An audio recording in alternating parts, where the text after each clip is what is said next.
Good evening. My name is Scott Litke. I'm the Executive Director of the Institute for Holocaust Education. I'd like to welcome you to our program this evening to commemorate Yom HaShoah.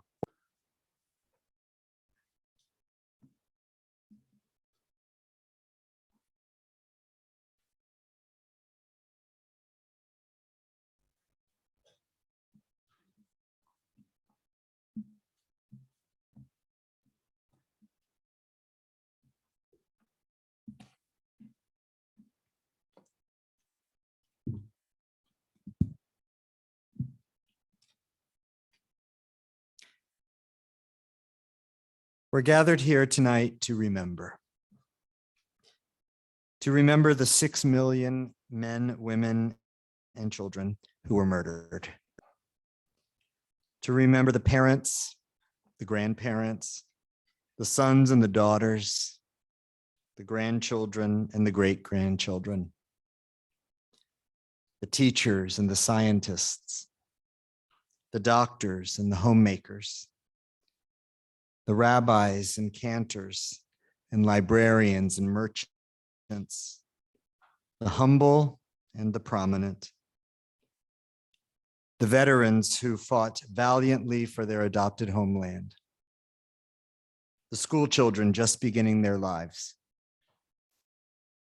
and the infants whose lives were stolen from them before they had even begun.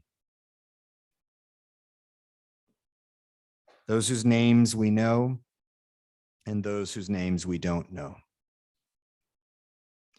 We are here to remember the destructive power of hatred and prejudice and racism, of tyranny and evil unchecked.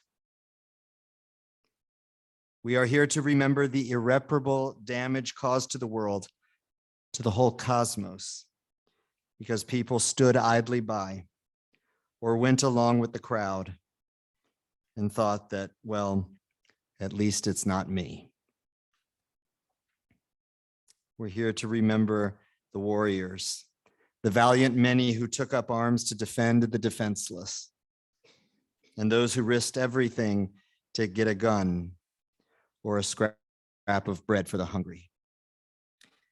And we are here to remember the righteous and courageous neighbors and business owners and employers and clergy and ordinary citizens who risked their own lives to save those who were being hunted. To remember is a mitzvah in Judaism, a religious obligation. Zachor, says the Torah, time and again. Remember, you must remember. The biblical scholar Nahum Sarna wrote that this Hebrew word Zachor means more than the English term remember suggests. It's not just about recalling events of the past, he said. Zachor, as the Torah uses it, he explains, signifies a sharp focusing of attention. It embraces concern and involvement and is active, not passive, so that it eventuates in action.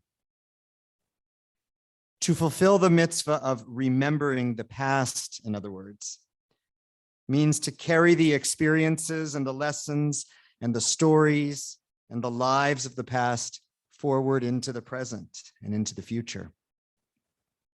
To treat them not as artifacts or relics or dead letters on a page, but rather to keep them alive and breathing every day. To live with them at the forefront of our minds and to act in a way that honors them in the here and now. Our sages say, Ein mukdam ve'ein meuchar b'Torah. There is no earlier or later in the Torah, no past and no future, for the Torah transcends the dimension of time. In the words of Abraham Joshua Heschel, what happened once upon a time happens all the time. The 6 million are as alive in our hearts and our minds and our deeds today as they were when they physically walked this earth before the slaughter. and so must they remain for all time. Zachor v'lo tishkach. You must remember. Do not forget.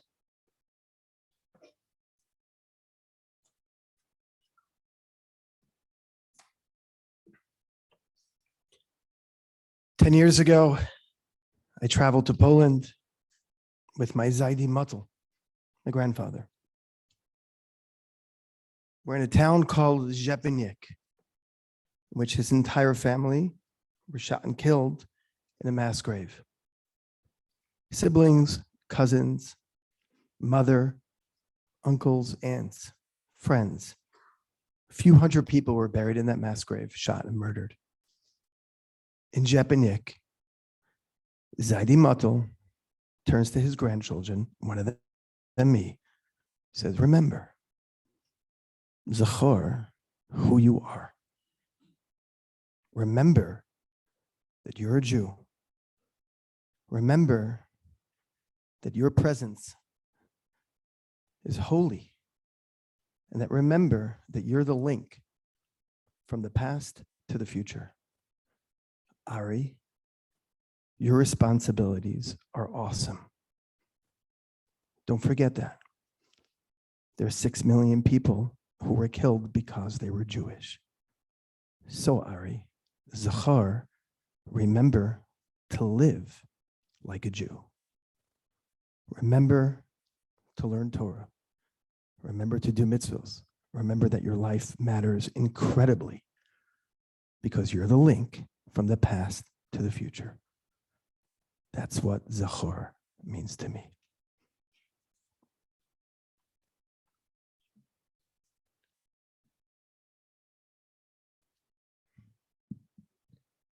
To remember in Judaism is not a passive exercise or experience.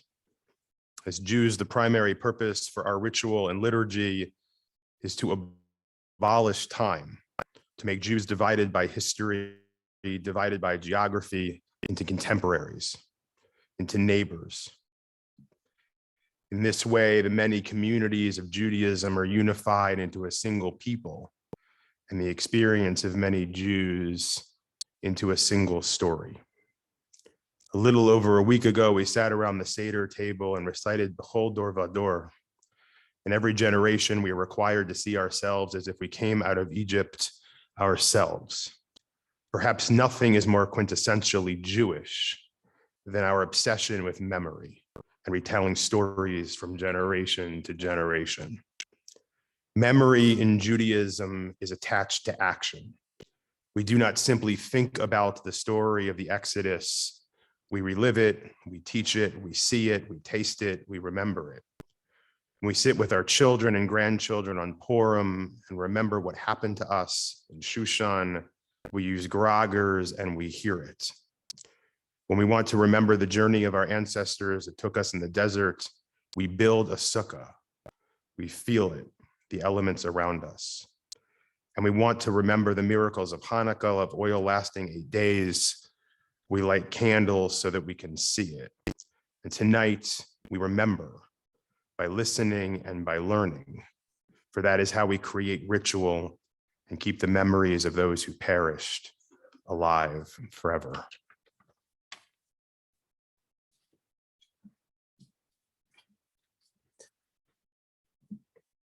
Zachor Yemot Olam, Binu Shnot Dor Vador. Deuteronomy 32:7. Remember days of old, consider the years of many generations, which means that we must look at the past, both distant, recent, remember. This imperative verb, Zachor, remembering, is repeated many times in our prayer books. We recite it at the end of the morning davening, actually 6 remembrances, good, bad, and ugly. That's a Zachor. One of the early Nebraska stories that I heard maybe from Jerry was about a man exploring the Great Plains, reaches a crossroads. This was pre-GPS, and he sees a perfectly intact pole with arrows addressing the directions where he's meant to be going to, but it's lying on the floor. What use is it? He tries to figure out exactly how this pole originated, not being able to accomplish that. It dawned on him that since he knows exactly where he's coming from, all he need to do is lift up the sign, lift up the pole, and position his place of origin in the right direction. And once he has his place of origin in the proper direction, he'll know exactly where his destination is to be found. This, I think, is a very strong indication on a practical level of the importance of Zachor, remembering not just as something that happened in the past. In this case, we're remembering the Kedoshim, the holy martyrs, which we're never going to forget. But it's not enough merely to remember.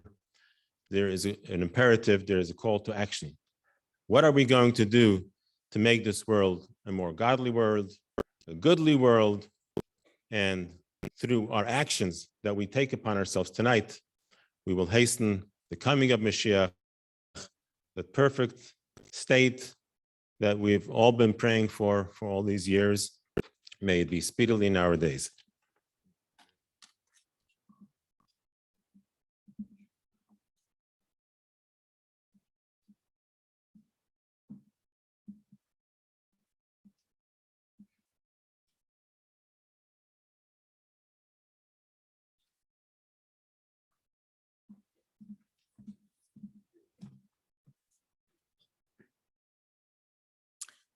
When I die, something from me will die within you.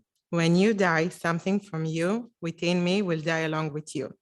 Because all of us, yes, all of us are just a living human tissue. And if one of us fades away, something from us dies along, and something else stays within him. If we only knew how to calm the hatred, if we only knew how, if we only knew how to silence our rage, to say we are sorry, although we already got offended, if we only knew how to begin fresh from the start, because all of us. כשאמות משהו ממני ימות בך. כשתמות משהו ממך בי, ימות איתך. כי כולנו, כן כולנו רקמה אנושית אחת חיה, ואם אחד מאיתנו הולך מעמנו, משהו מת בנו, ומשהו נשאר איתו. אם נדע איך להרגיע את האיבה, אם רק נדע.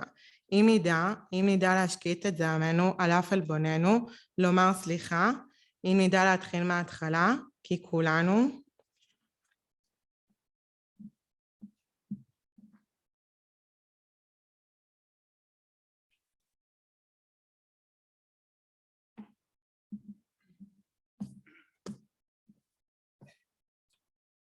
Never shall I forget that night, the first night in the camp, which has turned my life into one long night, 7 times cursed, 7 times sealed. Never shall I forget those moments which murdered my God and my soul and turned my dreams to dust. Never shall I forget these things, even if I am content to live as long as God himself. Never. I did not deny God's existence, but I doubted his absolute justice. Elie Wiesel from his work Night. To light our first candle in memory and in honor of those who perished and the survivors, we'd like to call upon Dr. Fred Cater and Milton Mendel Kleinberg from our survivor community. They'll be right over at this side. If any of our other survivors who are here are able to stand, we'd like to have them stand at this time.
El male rachamim, shochin bamromim,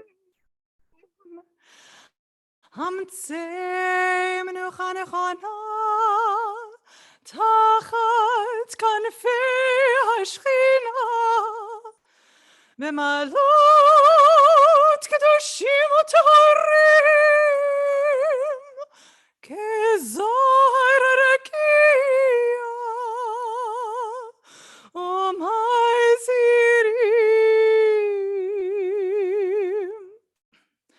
et nishmat kol acheinu b'Yisrael shenitmechu b'Shoah anashim nashim v'tov shenechaneku v'shenisrefu v'shenegu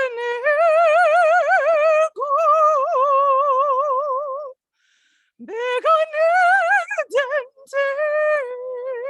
menuchatam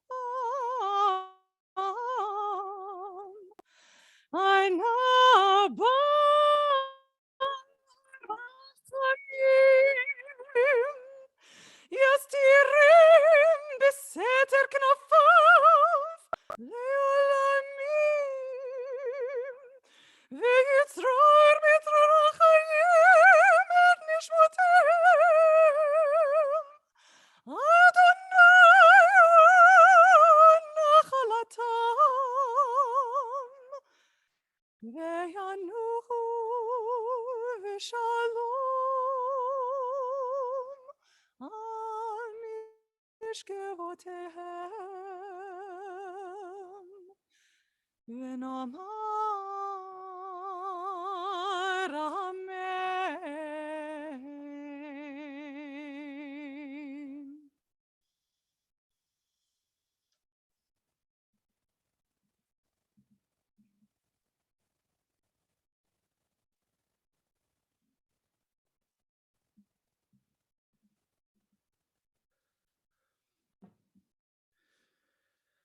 Because it happened, we must understand the circumstances of the victims who had to make choiceless choices between the impossible and the horrific, and who faced conditions of such utter powerlessness that they could do so little to determine their fate. Yet even though they were powerless, they were far from passive. Resistance took many forms. Courage manifested itself in many ways. Arms was but a last stand. And we must understand the indifference of neutrality. In the struggle between powerless victims and an overwhelming powerful killing machine, neutrality is anything but neutral. Indifference is a death sentence. The bystander is also an enabler. Michael Berenbaum, Why We Must Remember the Holocaust, because democracy is precious. I now invite Helen Kay and Edie Zabari to come forward and light candles to represent second and third generation survivors, and all second and third generation survivors present to please stand.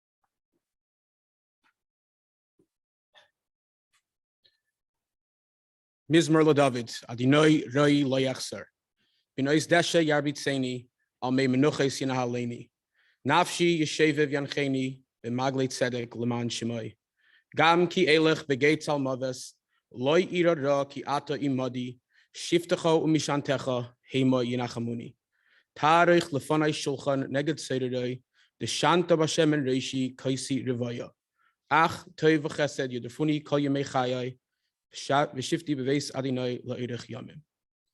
Song of David, the Lord is my shepherd, I shall not want.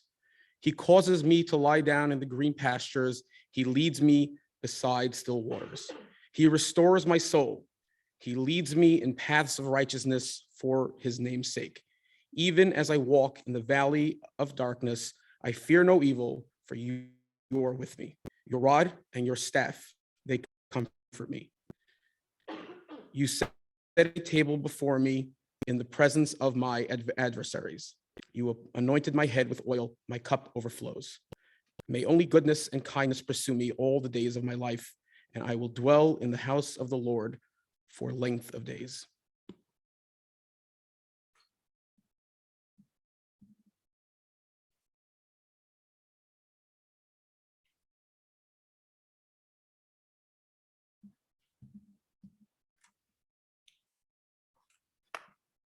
שיר המעלות, ממעמקים קראתיך אדוני.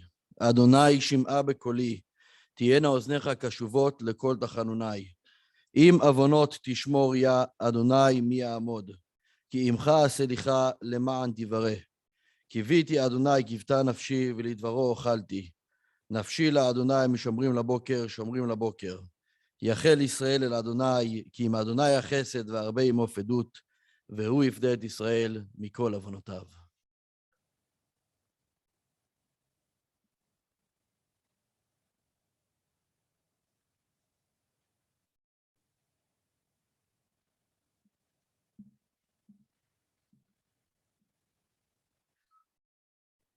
I ask that you rise if you are able for the Mourner's Kaddish, which you can find on page 8 in your booklet.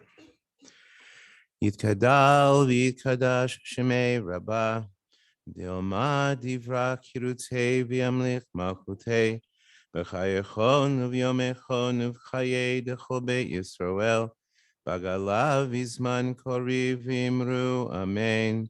Yehei shmei rabbah mevorach v'olam ome'am ayah, Yitborach v'yishtabach v'yitpoar v'yitromam v'yidnasei v'yitadar v'yitalev v'yitalal shmei nekudsha brichu le'ela min kol birchata v'shirata tushbechata v'nechemata damiron b'yolma v'imru amen. Yehei shlama rabba min shemaya v'chayim aleinu v'al kol Yisrael v'imru amen.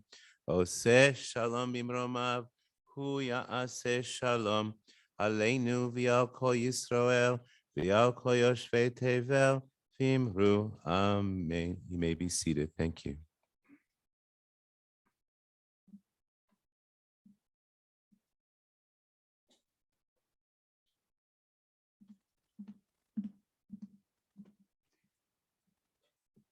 I'm Kale Sagir. I am the education coordinator at IHE, and I have the pleasure of introducing our speaker tonight. Dr. Gerald Steinacher is the James A. Raleigh Professor of History at the University of Nebraska-Lincoln, where he teaches classes on the Holocaust, modern Jewish history, modern German history, history of immigration, and intelligence and espionage history. He has held many distinguished research fellowships and visiting professorships at places such as Harvard, Yad Vashem, the Archives of the American Jewish Joint Distribution Committee, the United States Holocaust Memorial Museum, and the Vienna Wiesenthal Institute for Holocaust Studies. And he has lectured at universities in Austria, Switzerland, and Germany. He is the author of 4 books, edited 10 more, and has articles and chapters in over 70 other publications. And I tell you that to underscore how very lucky we are to have him here in Nebraska with us and for our students. Dr. Steinacher is also the co-editor of the Contemporary Holocaust Study Series, published with the University of Nebraska Press, and is currently working on the 3rd volume in that series.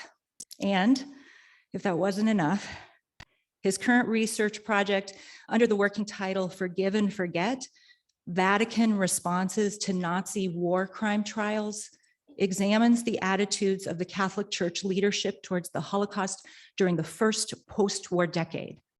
And it is this that he is going to talk to us about this evening.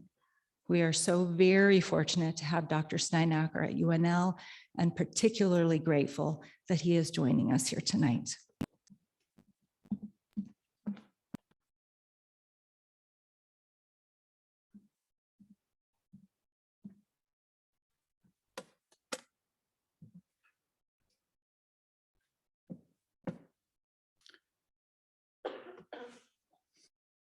Well, thank you very much for the kind introduction. And thank you very much for having me. I feel very humbled and honored to speak to you on this day of commemoration. And I'm also very happy to see many friends here today on this event. Just get back from the Vatican, where I had the rather rare opportunity to work in its archives. Today, I want to tell you a little bit in 35 minutes about my experience there and about my research. My talk is titled The Secrets of the Vatican Archives, the Nazis, the Holocaust, and the Pope. Allow me to start with some very short personal remarks. Why am doing this? Why am I a Holocaust historian? I live in Omaha now, but I grew up on the Italian-Austrian border next to the grounds of a former concentration camp called Innsbruck-Reichenau. It was a Dulag, a Durchgangslager. The Austrian society of my youth, like most of Europe, was still coined by repressing the recent past of the Nazi regime, World War II and the Shoah, rather than confronting it. The one-sided myth of Austria as the Sound of Music country, and most of you are familiar with this musical, The Sound of Music, as the first victim of Hitler's aggression, was the official narrative for decades. The claim was that all Austrians were victims and had nothing to do with the Holocaust, and it was all the Germans. This is not true. Many Austrians played a prominent role in the Nazi regime and the Holocaust. Not surprising, therefore, that I did not get many answers when I asked my parents or the teachers about what had unfolded in the concentration camp nearby. In other words, there was a culture of silence and treating the dark aspects of the recent past as a taboo. In one form or another, the questions of guilt and responsibility, of justice, of best ways to confront the past have been with me since my youth in Waldheim's Austria. And some of you probably still remember the controversy surrounding Kurt Waldheim, the Austrian president. That was my upbringing. I see my own work as historian of the Holocaust as a contribution to historical truth and ultimately historical justice. In my view, this is part of a broader effort to address past crimes and traumas. The current major war in Europe, the war in the Ukraine, highlights these questions again. Questions of guilt and responsibility, and one day also the question how to punish the perpetrators and how to best help the victims, but also how to move forward into a hopefully better future. Now let us talk about the Vatican and its secrets. So first of all, what is the Vatican? Just a few simple words of explanation. As you all know, the Vatican State is a country of its own, with an international border between the Vatican and Italy. In the Middle Ages, the territory of the state of the Pope included all of central Italy and carried political and military weight. With the founding of the Italian nation state in 1871, this all disappeared. The current tiny Vatican City state is a result of the 1929 treaty between the Pope and Mussolini's Italy. Encircled by a 2-mile border with Italy, Vatican City covers just over 100 acres, which is 1/8 the size of Central Park in New York. So it's tiny, but it's mighty. Slide, please. So this was the view from my apartment. And as you can see on this image, I could literally look from my apartment in Rome, still in Italy, into the Vatican. The wall that you see there in the front of the image is the border between Italy and the Vatican. So I could look from my apartment into the Vatican, into the administration buildings over there, and St. Peter Cathedral in the distance. And I really like this photo because you have to be lucky to get an apartment like this where you can look into the Vatican. It symbolizes also what I'm doing. I'm looking behind the walls of the Vatican. I'm looking into the Vatican. The Vatican State has its own currency, postal service, supermarket, pharmacy, and train station. It also has its own police force and army, the famous Swiss Guards. An elected monarch, the Pope, is the head of the Catholic Church, but he is also and foremost the Bishop of Rome. That's often overlooked. Since the beginning of Christianity in the decades after the execution of Jesus of Nazareth by the Romans, different branches of Christianity have developed, and the United States is very rich of different branches of Christianity, much more than Europe. However, the Roman Catholic Church considered itself the original church founded by St. Peter with the Pope as his successor. Could I have the next slide, please? And so here you have St. Peter Square in Rome, which is an iconic image. Of course, most of you have been to Rome, been there, and St. Peter Cathedral in the background. I'm still standing on Italian territory. Over there, the square is Vatican territory. And can we go on? One more slide. So I was standing here. Oops. I was standing here on this photo that you just saw. I was looking to St. Peter. Here are the gardens of the Vatican. Here are the walls from the 16th century. And my apartment was right here. So we were looking from this side into the Vatican. This is the Vatican territory. That's what we are talking about tonight. An estimated 1.2 billion Roman Catholics in the world today who see the Pope as their religious leader, also huge. While the papacy once held real political and military power, in modern history, it is mostly due to his moral authority as the deputy of Jesus Christ on earth, as Catholics see him. In other words, the Pope has not just been any leader, any politician or otherwise, and the question, what would Jesus have done, is always in the background here. When it comes to the Pope's actions, therefore, the moral bar is very, very high, which would also explain in part the bitter controversies surrounding the Vatican. So now, what are the Vatican Archives? The Vatican is also known for its rich archives, containing the history of the Catholic Church and therefore Western Christianity. And there are a lot of documents, 53 miles of shelves full with papers, 12 centuries worth of documents. Not everyone has been to an archive here, I guess. So briefly, what is it? An archive is similar to a library, but there are mostly non-printed, non-published materials conserved there. So in other words, many of these letters, diaries, statements, speeches can only be found there in this one archive. They are not on the internet. So you have actually to travel there. The next slide, please. In 2019, the Vatican made the long overdue decision to open to researchers the archives of the World War II and the Shoah era. As a clever PR move, as I call it, the Vatican Secret Archives, also for centuries, the archives were called the Vatican Secret Archives, were now renamed to Vatican Apostolic Archives. Also, the secret was dropped. Packed with high expectations, Pope Francis, in announcing the decision, stated that, and I quote Pope Francis here, "The Church is not afraid of history," alluding to the controversies surrounding his World War II predecessor on the throne of St. Peter, Pope Pius XII. Controversial Pope, we will talk about him in a minute. With some delays because of the pandemic, the archives finally were accessible last year in 2021. The common perception is that now everything is openly available in these Vatican archives. I have to disappoint you, this is not the case.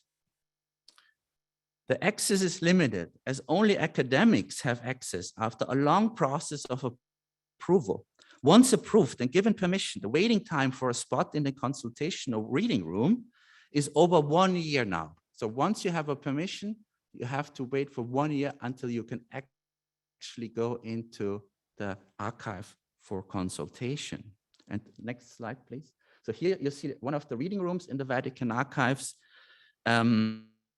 It's not very big. There's limited numbers of seating. And as I said, the waiting list is now for more than 1 year. There's high security in the Vatican archives. Video cameras are everywhere and all your belongings go into a locker.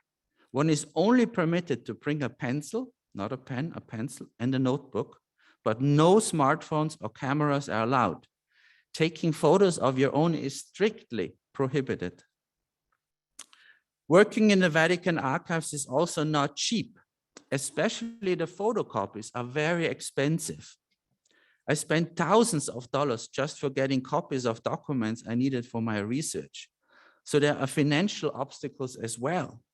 And I could not do it without the financial support from my university, from UNL, and from donors. So thank you, thanks to them. And most importantly, certain files I need and other researchers, of course, need are still under lock and key at the Vatican archives, to my and others' great frustration. My repeated requests for access to these materials went nowhere. Maybe Pope Francis is not afraid of history, but some officials in his universal church might well be. While I was in the Vatican, I often heard clerics bitterly complaining about Pope Francis to be too liberal. And one of the things they criticized in Pope Francis was that he had opened the archives. Let's talk about the Vatican and the Holocaust. Next slide, please. I forgot to say that, talk about that briefly. So these are IDs that you need to get into the Vatican. As I said, you need permission, and every institution inside the Vatican needs different permissions. So on the top, you see the ID for the archives, for the main archives, the number of archives in the Vatican. This is the main archive, which changed its name from secret archive. And below there is an ID to have access to the Vatican library. And for all these permissions, there are separate authorities who give these permissions. So just because you have admission to one place, that doesn't mean you get admission to all the other places. And there are different authorities, different bishops basically responsible for granting access or not. So this is not easy. So one more. And this is the entrance to the Vatican, where the researchers go, where most people go when they have permission to go into the Vatican and buy things at the pharmacy or at the supermarket. Some Romans have this privilege, and that's very much in demand because it's cheaper in the Vatican than in the rest of Rome. And what you see here, you enter the Vatican, here's the border, this is the gate. And the first person over there in this blue uniform with the white collar is a Swiss guard. So he will stop you right away. You have to show your IDs, and then you can go on, and you can go on to the next checkpoint, which is the Vatican police, the Gendarmeria, and they will check you even closer. They're also armed. They have pistols and machine pistols. And then if they're okay with what you show, then they salute you, and you can go on into the archives or wherever you're allowed to go. So let's go to Pius XII. And that's the reason why we are talking, well, I'm talking about this topic here tonight.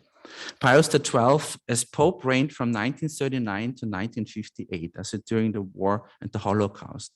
He remains the most controversial Pope in recent history.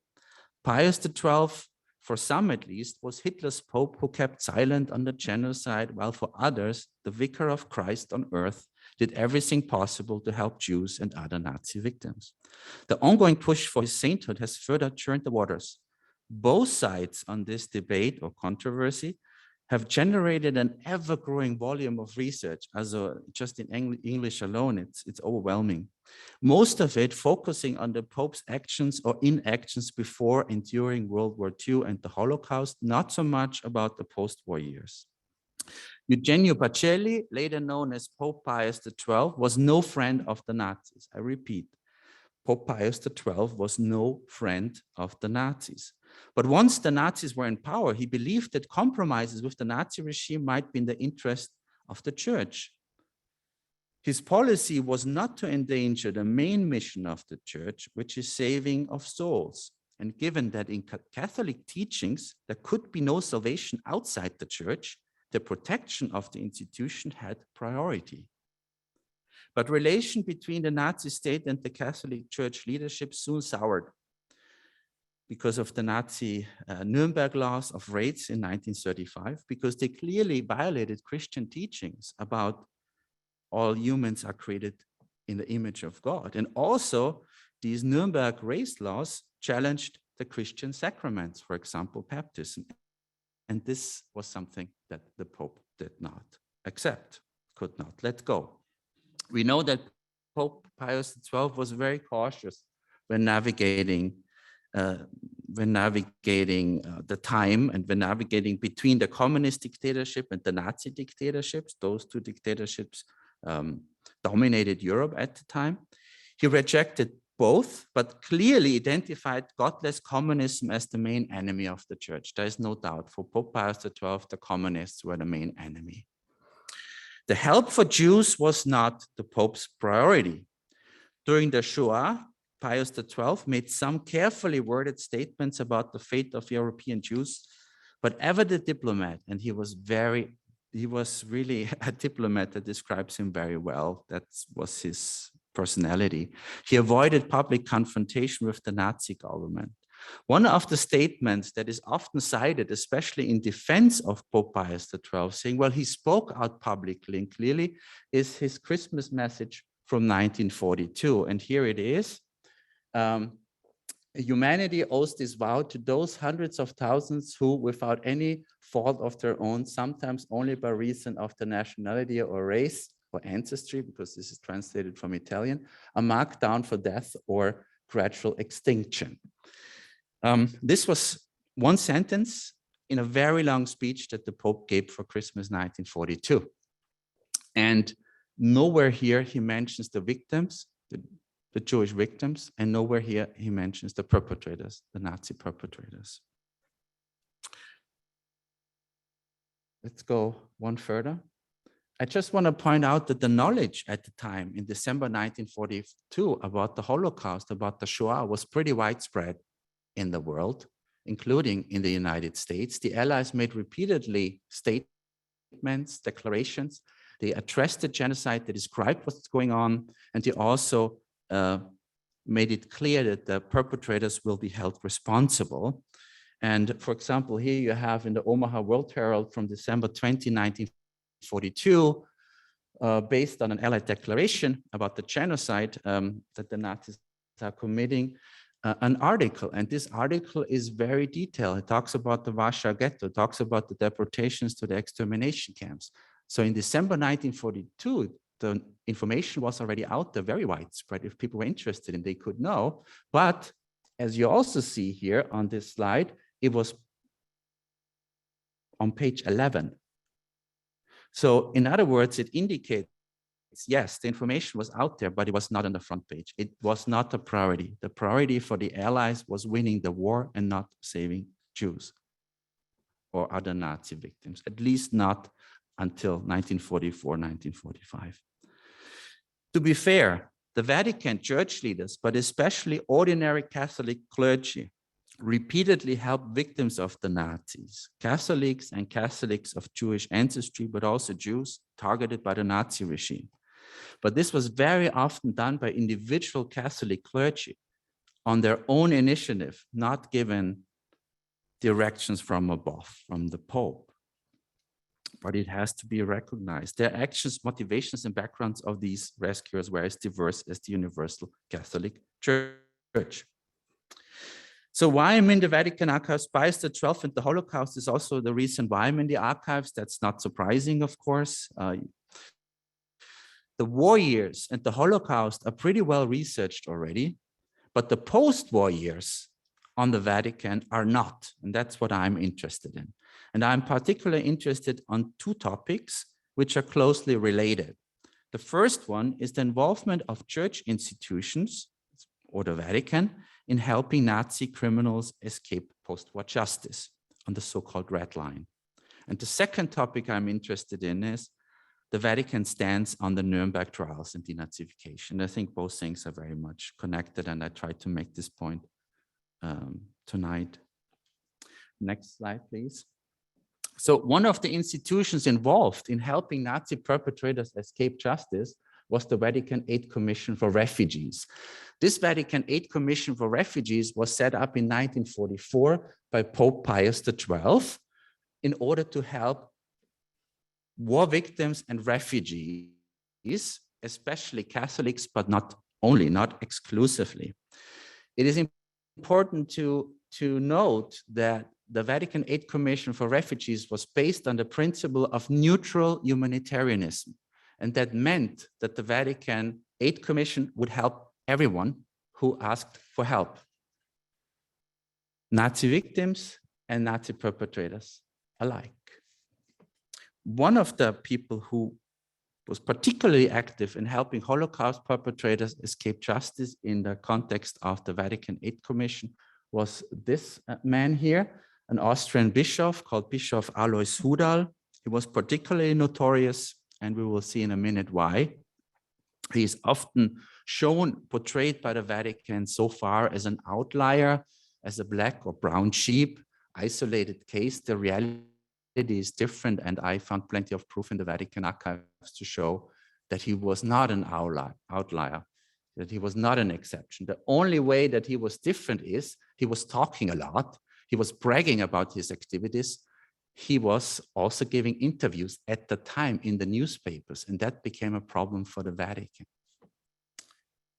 So let's continue. One person that he helped was a man called Stangl. So what you see here is an archival document. It's a letter of recommendation from the Vatican Aid Commission. It's all in Italian, of course, from 1948. And it's written to the International Red Cross delegation in Rome.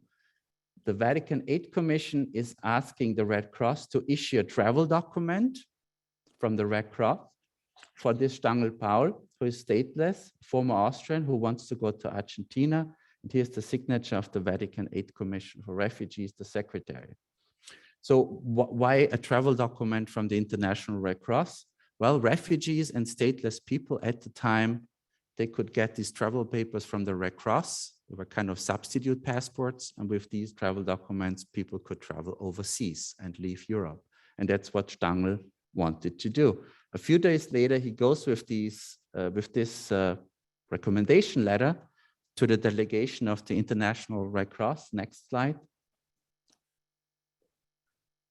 And here you have his application form for a travel document of the International Red Cross for Stangl, who was born in Austria, he says. He was a former Austrian. He's now stateless, he claims. And if you look at the address here, if you ever go to Rome, you should visit this address. It's the Via della Pace number 20. So the Delle Pace Street number 20, that means Peace Street number 20. And that's the address of the German-Austrian National Church Institute. And that was the home of Bishop Alois Hudal. So this man here clearly stayed with Hudal at the time when he was submitting and asking for a travel document in order to make it to Argentina. All this information was vouched for and confirmed by no other than Monsignor Luigi Hudal, also by Bishop Alois Hudal himself, we have here on the document. Who was Stangl? Franz Paul Stangl was an Austrian SS officer and the commandant of Treblinka extermination camp. And in the year between 1942 and 1943, more than 900,000 people were murdered there. And he was responsible for it. And that's the way how he got away from justice. Let's look at another case. Here you have another travel document or application form for a travel document for the International Red Cross for Adolf Eichmann. And Adolf Eichmann, who traveled under the alias of Ricardo Clement in 1950.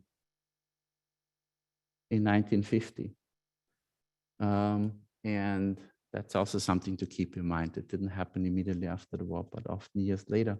And all this information on this document and the information is vouched for by Hungarian priest, by Eduardo Möter, who was working in a context of the Vatican Aid Commission for Refugees.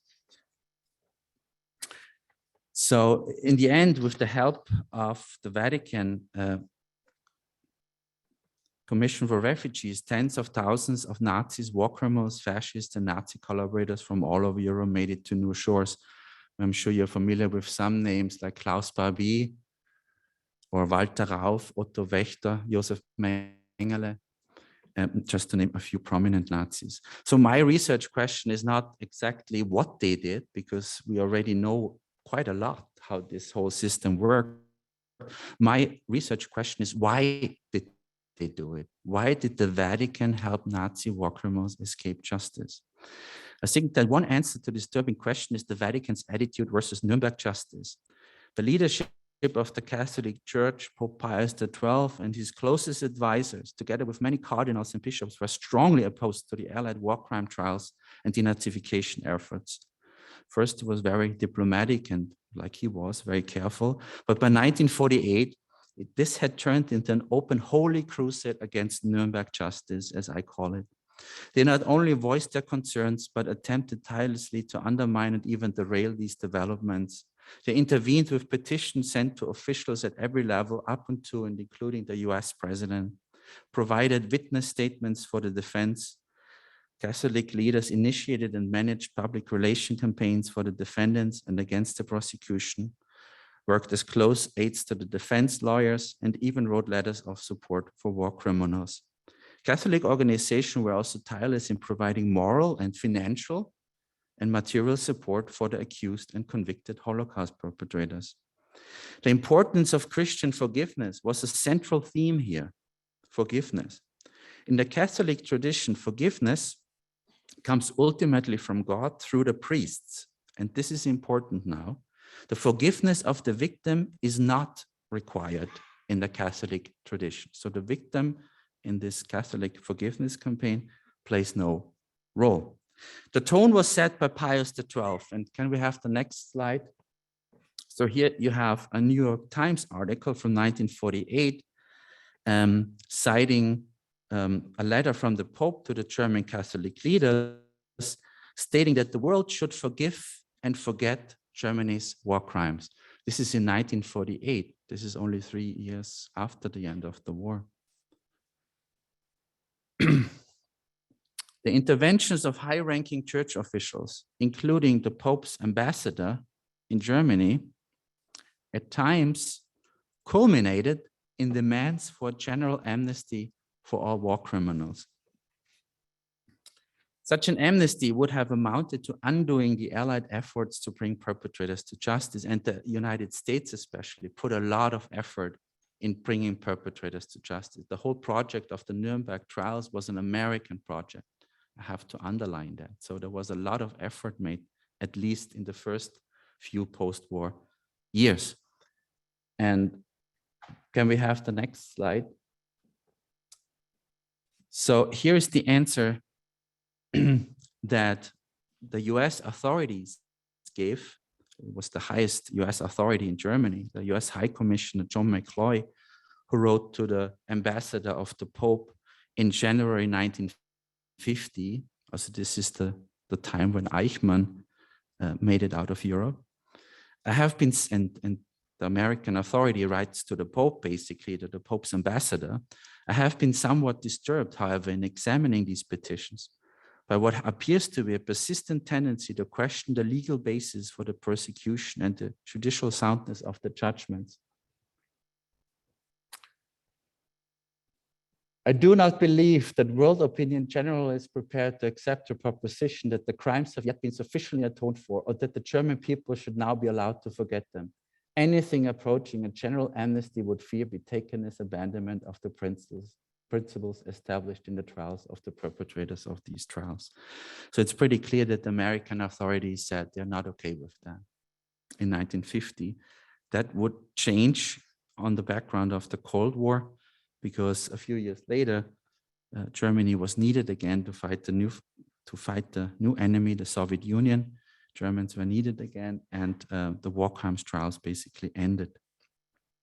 So what are the, can we go one more? Yeah, what are the secrets that I discovered? Now, what do we find in archives about all this, in the Vatican archives?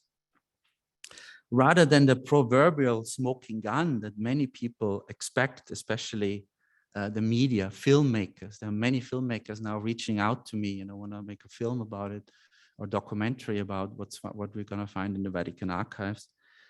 But is there really a smoking gun? In my opinion, we are finding many more pieces of a puzzle, which we can already see just outlined to you. The Vatican is not an island. It's not isolated from the rest of the world, rather one center of it. For decades, many Catholic church and other archives all over the world were open and available and give us a pretty good picture of what unfolded behind the walls of the Vatican. And before I went to the Vatican, the last 10 years, I went in more than 60 archives all over the world, mostly church archives from Australia to the US, and the Vatican is kind of the last archive I'm looking at. But the Vatican archives provide much more additional information, evidence for various aspects of the Holocaust. However, the wartime years are pretty well researched, and nothing will change the fact that the Pope, Pius XII, never clearly and publicly spoke out against the Holocaust. In the archives, I found tons of materials, especially about the Vatican and the so-called Red Line. It will take time to transcribe and translate all documents. I mean, you have to keep in mind they're all in different languages. They're in Latin, they're in Italian, they're in Spanish, they're in German, they're in French. Everything has to be transcribed in a Word document, translated, and eventually you have to write up a narrative. It takes time. They will help us to answer two crucial questions, or at least I hope. What was the Pope's role in the escape of Nazi perpetrators? But even more importantly, at least to me, why did the Vatican help Nazi perpetrators escape post-war justice? What were the underlying motivations? Based on my research findings in the archives so far, and I'm gonna go back to the Vatican in a few weeks, so I'm gonna do some more work. Anti-communism motivated the Vatican stance against Nuremberg justice. The Pope was convinced that harsh denazification and ongoing purges would weaken Germany and therefore make the country and Western Europe easier prey for communism. And this was his big fear. The Vatican and Pope's involvement here can also be understood through the lens of soul saving. The re-Christianization of society was a crucial long-term goal for the Vatican. Catholic leaders pleaded for rejection of Nazi teachings and a return to Christ and Christian values as a way to mend post-war society. As Pius XII stated when attending the conversion of American GIs, also Protestants in Rome in 1945, he said, "The harvest of souls is worth any sacrifice." Catholic leaders strongly condemned anything perceived as revenge or collective guilt, and demanded forgiveness for perpetrators. Christian anti-Semitism did also not disappear in 1945, as evident in repeated statements by Catholic dignitaries blaming the Jews for Allied revenge and victors' justice. After 1945, the rejection of punishment, not the demand for it, was a rallying cry for the Catholic Church. As the Church forcefully opposed Nazi prosecution and justice forcefully preached forgiveness for the war criminals, their message contained an underlying desire for the world to move on, to forgive, and to forget. The perpetrators were quickly forgiven and the victims were quickly forgotten. The demand for forgive and forget is, in my view, and that of many survivors, and I'm sure many of you, deeply offensive. Also, because the Nazi victims' views, particularly the Jewish ones, were not considered or asked in the Vatican campaign of, as I call it, unlimited forgiveness. Today, we remember the victims of the Shoah. We will not forget them. When it comes to Pius XII, the man for forgive and forget of Nazi crimes, I want to conclude with a quote from Italian author Umberto Eco. I'm a big fan of Umberto Eco, and some of you here might be as well. And he writes, because it very much reflects my own views, what he says here. And I quote him, if reconciliation means compassion and respect for all those who fought their own war in good faith, to forgive does not mean to forget. I can even admit that Eichmann sincerely believed in his mission, but I cannot say, okay, come back and do it again. We are here to remember what happened and solemnly say that they must not do it again. End of quote. Thank you very much for your attention.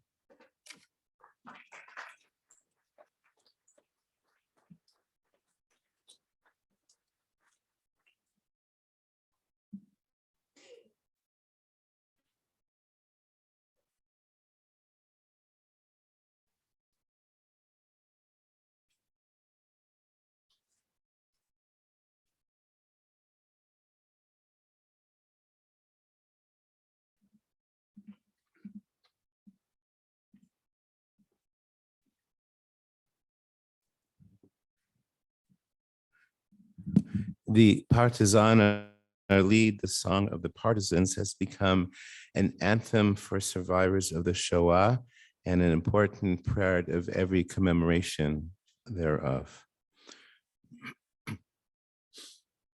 Sag nit keinmal, as du gehst im letzten Weg, Gott Himmle bleine verstellen bleier Tag, kommen wird nach unser ausgebänkte Schau, Sveta beugt von unser Trott, mir sehnen da, kommen wird nach unser ausgebänkte Schau, Sveta beugt von unser Trott, mir seinen da.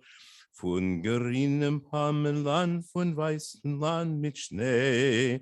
Wir kommen nun mit unser Pein, mit unser Weh.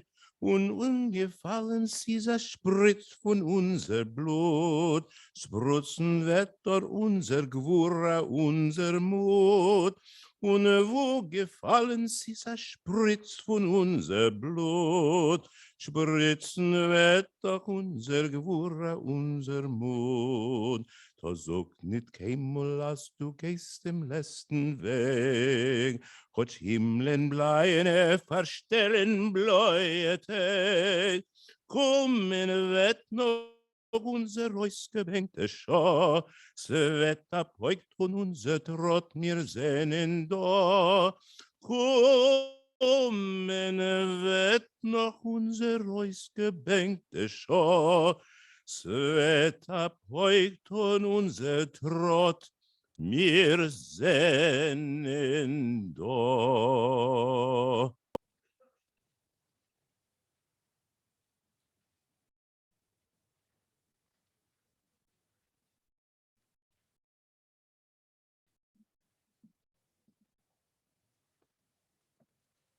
Had a new experience today that I will never forget as long as I live.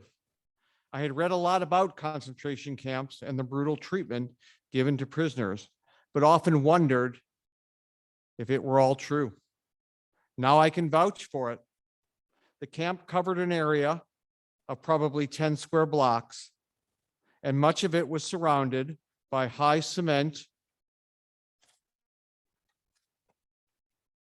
walls with barbed wire on top and electric wires over those. A railroad runs through the camp, and we saw an entire train of boxcars with dead human bodies that had not been disposed of at this time. Several press photographers were there.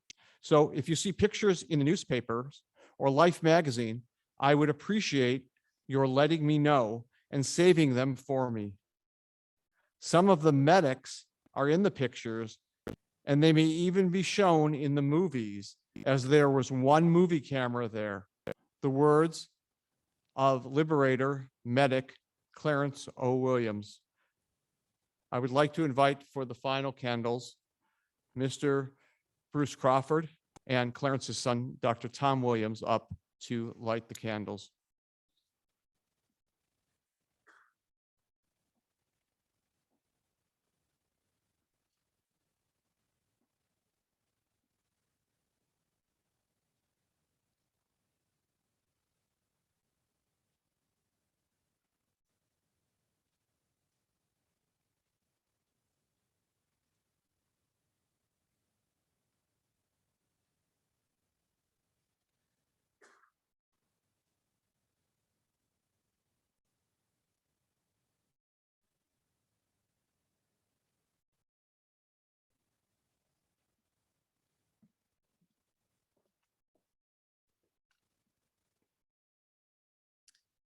The poet Zelda wrote, "Each of us has a name given by God and given by our parents. Each of us has a name given by our stature and given by our smile and given by what we wear. Each of us has a name given by the mountains and given by the walls. Each of us has a name given by the stars and given by our neighbors. Each of us has a name given by our sins and given by our longing. Each of us has a name given by our enemies and given by our love. Each of us has a name given by our celebrations and given by our work. Each of us has a name given by the seasons and given by our blindness. Each of us has a name given by the sea and given by our death." Yom HaShoah is a day of remembrance, a day where we remember the 12 million lives lost in the Holocaust, the 6 million Jews who perished, millions of lives cut short, millions of dreams gone, millions of stories left untold. The tragedy is unimaginable, the scale of devastation incomprehensible, the pain unbearable. Tonight we come together swimming in a sea of memory.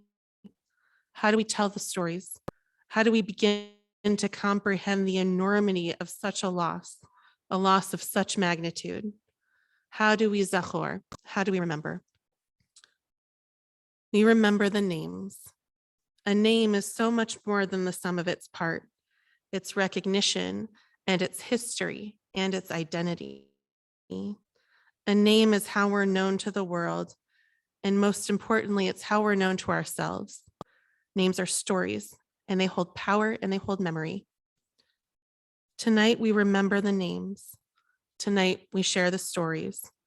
Tonight, we shine a light on the brutality and the inhumanity of the past and make the commitment to honor them through our memories, through our sacred obligation to remember. To not let the names and the stories slip into obscurity and become a thing of the past, a story that we once told. Each of us has a name. Tonight, let us all promise to zachor, to remember them.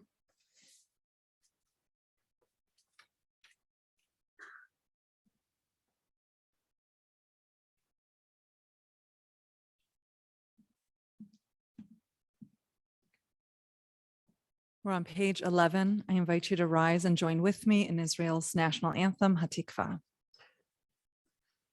Kol od balevav beniyama, nefesh Yehudi hamia, ulfatei mizrach kadima, Ayin letzion Sophia, Od lo avdai tikvatenu, Hai tikva bat shnot alpayim, Liot am chofshi be'artzenu be'eretz Zion Yerushalayim. Liot am chofshi be'artzenu be'eretz Zion Yerushalayim.